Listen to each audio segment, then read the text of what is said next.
In this video, I'll show you how to remove duplicates in Microsoft Excel. In this video, I've highlighted each of the duplicate values in red. So anyone in red along here has been entered multiple times in this list. What I want to do is delete those duplicates. Now what I could do is go through and delete them all one by one. And that's going to become quite tedious, especially if you've got hundreds or even thousands of data entries. So rather than doing that, what we can do is simply select the data that we have here.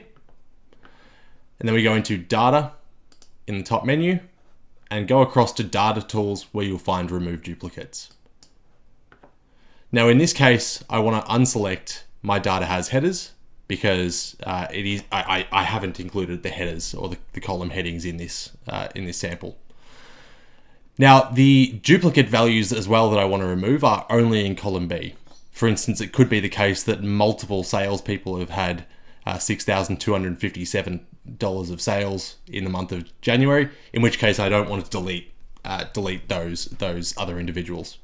So I'm going to unselect column C, D, and E and only include column B, and then OK. As you can see, 13 duplicate values have been found and removed. That's how to remove duplicates on Excel.